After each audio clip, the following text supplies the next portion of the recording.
Welcome Ayurveda insights या माझ्या YouTube चॅनेलमध्ये आपण विद्यार्थी मित्रांचे मी स्वागत करते.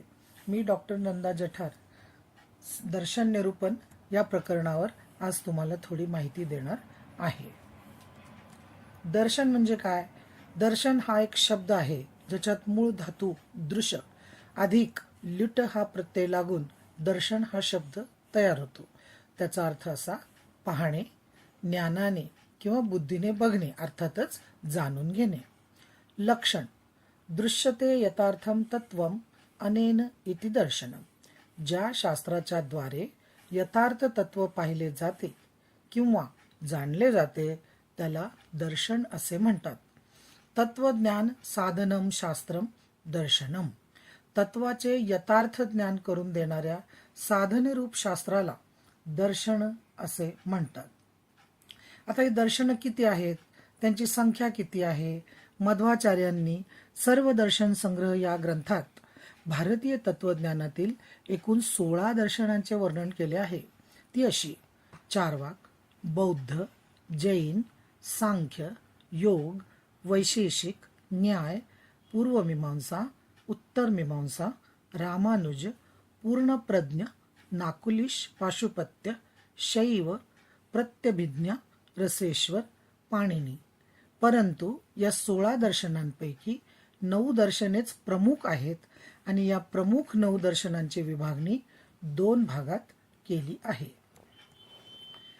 दर्शन संख्यांमध्ये आस्तिक दर्शन आणि नास्तिक दर्शन असे 2 प्रमुख प्रकार पडतात.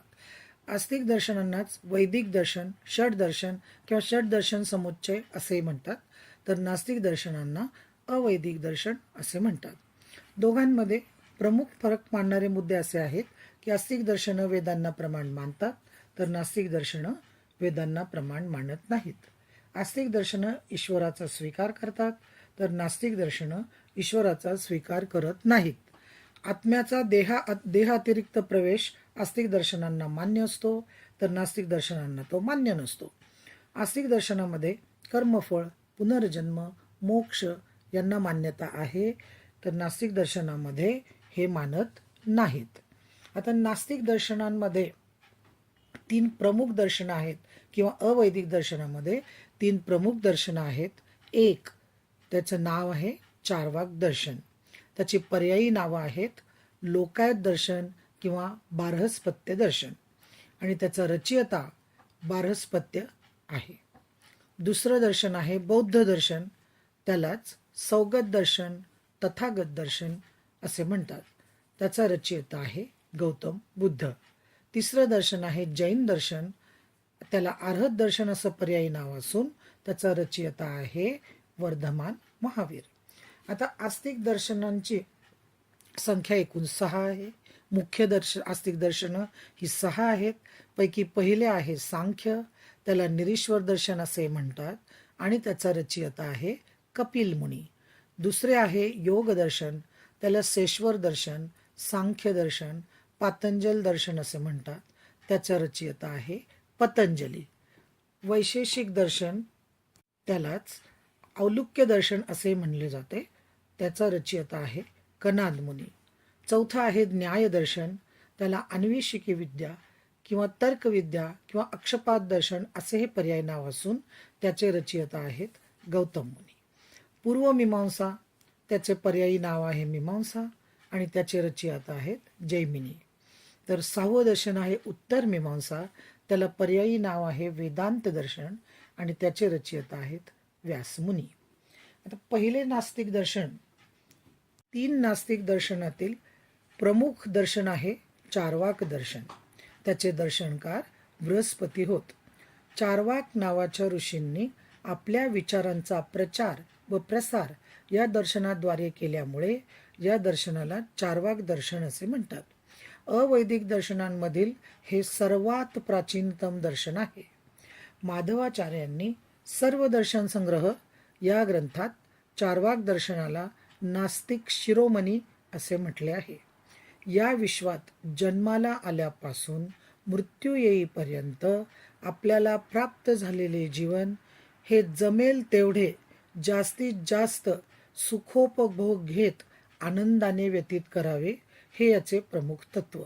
उगीचच प्रत्यक्ष अस्तित्वात नसलेल्या ईश्वर, आत्मा, मोक्ष, पुनर्जन्म इत्यादींच्या मागे लागून प्रत्यक्षात असणाऱ्या ऐहिक सुखांपासून वंचित होऊ नये अशा प्रकारचा विचार करणारी मतप्रणाली हे दर्शन मांडते. आता याच्या पर्यायी नावांचे स्पष्टीकरण असे होईल की लोकायत दर्शन हे त्याचे पर्यायी नाव आहे. म्हणजेच लोक म्हणजे इहलोक आणि आयत म्हणजे आधारलेले, इहलोकावर आधारित मत ज्या दर्शनाने प्रभावीपणे मांडले त्या दर्शनाला लोकायत दर्शन असे म्हणतात. आता दुसरे पर्यायी नाव आहे वैतंडिक दर्शन. चार्वाक मतवादी लोकांचे ध्येय स्वमत स्थापन करण्यापेक्षा दुसऱ्यांच्या मतांचे खंडन करण्याकडेच अधिक कल असल्यामुळे बरेचदा खंडन करताना वितंडा होत असे. म्हणूनच या दर्शनाला वैतंडिक दर्शन असे म्हणतात. तिसरं पर्यायी नाव आहे बार्हस्पत्य दर्शन. चार्वाक यांचे गुरु बृहस्पती हे असल्यामुळे या दर्शनाला गुरुचे नाव देण्यात आले आहे. तर चार्वाक शब्दाचा अर्थ काय? शब्द चर्व या शब्दापासून, या चर्व या धातूपासून चार्वाक हा शब्द बनला आहे. चर्व शब्दाचा अर्थ चरवण, चावणे किंवा भोजन करणे. जो व्यक्ती आपल्या मताच्या अनुकूल खाण्यापिण्यावर अधिक भर देतो व जे आवडते तेच तो खातो, म्हणून याचे नाव चार्वाक असावे. चार्वाक याचा दुसरा अर्थ चारू अधिक वाक. चारू म्हणजे सुंदर, गोड किंवा मधुर, आणि वाक म्हणजे बोलणारा. नेहमीच सुंदर, गोड बोलणारा किंवा लोकांना रुचेल असे बोलणारा व्यक्ती म्हणजे चार्वाक होय. तिसरा अर्थ असा की आचार्य आनंद झा यांच्या मतानुसार चार्वाक हा शब्द चारवाक या शब्दापासून तयार झाला आहे. चार म्हणजे गुप्तचर किंवा गुप्तहेर आणि वाक म्हणजे वाणी. गुप्तचराच्या वाणीचा उपयोग करणारा व्यक्ती म्हणजे चार्वाक होय. चर्व याचा अर्थ चरवण करणे असा होतो. गुणरत्नाकर यांच्यानुसार मीमांसा व उपनिषदातील पाप पुण्य, स्वर्ग नरक इत्यादी संकल्पना चरवण करून टाकल्या आहेत, त्याला चार्वाक असे म्हणतात. यज्ञातील चरू म्हणजेच प्रसाद सुरक्षित ठेवणारा व्यक्ती म्हणजे चार्वाक होय. काहींच्या मतानुसार चार्वी म्हणजे बुद्धी. बुद्धिवादी सिद्धांतांचे प्रतिपादन करणारा व्यक्ती म्हणजे चार्वाक होय. चार्वाक वर्णित बहुप्रचलित श्लोक हा श्लोक खूपच प्रसिद्ध आहे की यावत जीवेत सुखम जीवेत ऋणम कृत्वा घृताम पिबेत भस्मीभूतस्य देहस्य पुनरागमनम कुतः. जिवंत असेपर्यंत उपलब्ध सुखांचा उपभोग घेत सुखाने जगावे व त्यासाठी आवश्यक असेल तर ऋण म्हणजेच कर्ज काढून तूप प्यावे असे सुद्धा त्यांनी सांगितले आहे. 9व्या शतकातील न्यायमंजरी या ग्रंथाचे लेखक श्री जयंत भट्ट यांच्या मतानुसार चार्वाक दर्शनातील श्लोकात ऋणम कृत्वा घृतम पिबेत हे वचन मूळ वचन नाही. त्यांच्या मतानुसार मूळ श्लोक खालीलप्रमाणे आहे. यावत जीवेत सुखम जीवेत नास्ति मृत्युरगोचरः भस्मीभूतस्य शांतस्य पुनरागमना कुता. ऋणम कृत्वा घृतम पिबेत हे वचन नंतर जोडले गेले असावे असे न्यायमंजरीकारांचे म्हणणे आहे. आता चार्वाक दर्शनाचे आपण सिद्धांत काय आहेत ते पाहूया. अनुमान, आप्तोपदेश व युक्ती ही अप्रत्यक्ष प्रमाणे संदिग्ध आणि भ्रम उत्पन्न करणारी असल्या कारणाने त्यांनी प्रत्यक्ष हे एकच प्रमाण स्वीकारले आहे. परमेश्वर म्हणून कोणीही नाही. राजा हाच परमेश्वर म्हणजेच ईश्वर आहे. अर्थ, द्रव्यप्राप्ती, काम, इच्छापूर्ती हे दोनच पुरुषार्थ आहेत. धर्म व मोक्ष हे दृष्टिगोचर नसल्यामुळे ते दोन्ही पुरुषार्थ नाहीत असे त्यांचे म्हणणे आहे. चार्वाक यांनी पृथ्वी, आप, तेज आणि वायू ही चारच प्रमुख तत्वे स्वीकारली आहेत. त्यांच्या मते या 4 तत्वांच्या संयोगातूनच चैतन्याची निर्मिती होते. विश्वाच्या उत्पत्तीसाठी चार्वाक यांनी स्वभाववादाचा स्वीकार केला आहे. आता त्यांची आणखी काही तत्व आहेत की मोक्ष, पुनर्जन्म, ईश्वर, आत्मा, स्वर्ग, नरक यांचे ज्ञान प्रत्यक्षाने होत नाही. त्यामुळे चार्वाक यांनी त्यांचा स्वीकार केलेला नाही. चार्वाक यांच्यानुसार मृत्यू म्हणजे मोक्ष, तसेच सांसारिक सुख हे स्वर्ग, तर सांसारिक दुःख हेच नरक आहे. श्रद्धेने सत्याचा शोध लागत नाही, तर शोध केवळ प्रत्यक्षानेच लागतो, असे त्यांचे म्हणणे आहे. चार्वाक दर्शनामध्ये खालील प्रमुख सिद्धांतांचे वर्णन आढळून येते. एक म्हणजे स्वभाववाद, दुसरा प्रत्यक्ष प्रमाण, तिसरा बुद्धी प्रामाण्यवाद आणि चौथा जडवाद. चार्वाक दर्शनाची वैशिष्ट्ये खालीलप्रमाणे आहेत. स्त्रीचे स्वातंत्र्य हिरावून घेणाऱ्या आणि तिला बंधन घालणाऱ्या समाजाचा चार्वाक दर्शनाने धिक्कार केला आहे. धर्मभेद, वर्णभेद, जातीभेद आणि वंशभेद हा चार्वाक दर्शनाला मान्य नाही आणि त्यांनी त्याचे कधीही समर्थन केले नाही.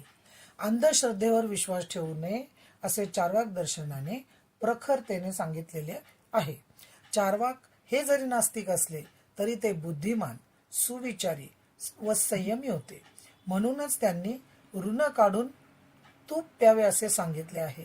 ऋण काढून मद्य म्हणजे दारू प्यावे असे कधीही सांगितलेले नाही. सुखवादाचे पुरस्कर्ते असले तरी त्यांना अनैतिक आणि उच्छृंखल वर्तवणूक व्यवहार कधीही मान्य नव्हती.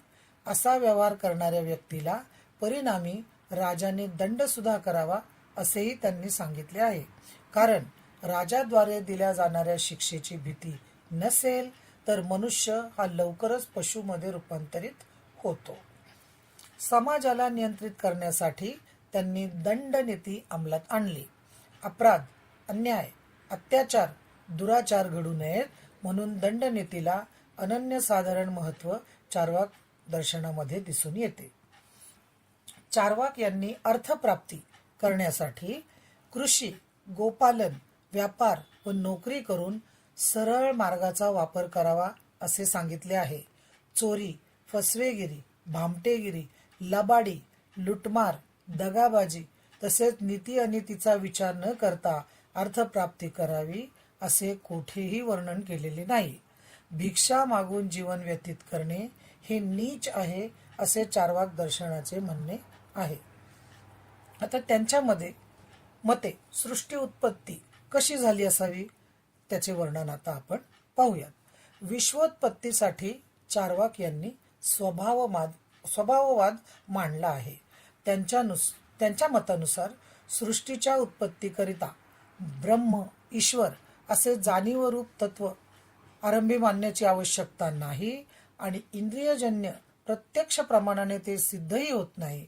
जगाची उत्पत्ती व सर्व प्रकारच्या त्यातील घडामोडी स्वाभाविकच अशा भौतिक नियमानुसार होत असतात, म्हणजेच सृष्टीच्या स्वभाव धर्माप्रमाणे घडत असतात.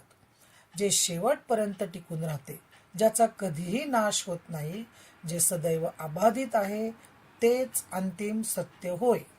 पृथ्वी, आप, तेज आणि वायू ही 4च महाभूते आहेत व 4 महाभूतेच अंतिम सत्य आहेत. आकाश हे महाभूत प्रत्यक्ष प्रमाणाने सिद्ध होत नसल्याने चार्वाक यांनी ते मानले नाही. जड सृष्टीमधून मानवादी प्राण्यांमध्ये चैतन्याची उत्पत्ती होते, हाही यांचा एक सिद्धांत व तत्व आहे. जड द्रव्यांचा म्हणजे 4 महाभूतांचा विशिष्ट प्रकारे संयोग होऊन त्यापासून चैतन्याची निर्मिती होत असते. यासाठी कोणतेही ईश्वर तत्व मानण्याची आवश्यकता नाही. ते पटवून देण्यासाठी त्यांनी पुढील उदाहरणे दिली आहेत. आता उदाहरण 1, गूळ आणि पीठ इत्यादी द्रव्यात कैफ किंवा नशा निर्माण करण्याचा धर्म नाही, मात्र त्यापासून मद्य तयार केल्यास त्यात कैफ हा नवीनच धर्म तयार होतो. उदाहरण 2, पान, सुपारी, चुना व कात यामधील कोणतेही द्रव्य लाल रंगाचे नाही, मात्र त्यापासून तयार केलेल्या विड्याला चघळले असता त्यातून लाल रंग उत्पन्न होतो. उदाहरण 3. अग्नी उष्ण, जलशीत, मोराचा इतका रंगीबेरंगी पिसारा, कोकिळेचा मधुर आवाज या सर्वांचे कारण स्वभाव हेच आहे. या चार्वाक दर्शनाविषयी गैरसमजुती खूप होत्या. जगातील सर्व धर्मचिंतन व परंपरांना छेद देणारी ही विचारधारा असल्याने चार्वाक दर्शन हे सारे काही नाकारणारे, नास्तिकातले नास्तिक व भोगवादी दर्शन असाच त्याचा प्रचार केला गेला. आणि या गैरसमजुतीने किंवा या अशा अपप्रचाराने या दर्शनावर अतिशय वाईट परिणाम झाले. लोकांचे मन कलुषित झाले. त्यामुळे आजही या दर्शनाविषयी कोणाचेही चांगले मत बनलेले नाही. विचारवंतांनी या दर्शनाला कडाडून विरोध केला. दर्शनाचा आस्थापूर्वक व पद्धतशीर अभ्यास कधीही झाला नाही. दर्शनांचा एकही ग्रंथ आज उपलब्ध नाही. चार्वाक दर्शनाचे आयुर्वेद शास्त्रात महत्त्व. चार्वाक यांच्या प्रत्यक्ष प्रमाणाचा आयुर्वेद शास्त्राने स्वीकार केलेला आहे. आयुर्वेद शास्त्राने चार्वाक दर्शनातील स्वभाववादाचा स्वीकार करून त्याचा उपयोग आपल्या शास्त्रातील सिद्धांत स्पष्ट करण्यासाठी केला आहे. सर्वमान्य परित्यज्यम शरीरम अनुपालयेत या चरक संहितेमधील श्लोकामध्ये आयुर्वेदाने चरक दर्शनाप्रमाणेच स्वतःच्या शरीर स्वास्थ्य रक्षणावर अधिक भर दिलेला आहे. अशा प्रकारे चार्वाक दर्शनाला आयुर्वेदाने आपल्यात समाविष्ट करून घेतलेले आहे. हे एक विचारवंत व चांगले दर्शन असून सुद्धा त्या काळी केवळ बंडखोर वाटल्याने लोकांच्या मनात त्याविषयी राग निर्माण झाला आणि एका चांगल्या दर्शनाचा लय झाला. आता इथून पुढे आपण बाकीच्याही वैदिक अवैदिक साऱ्या दर्शनांचा यथावकाश विचार करूयात. सध्या इथे थांबूयात. Thank you.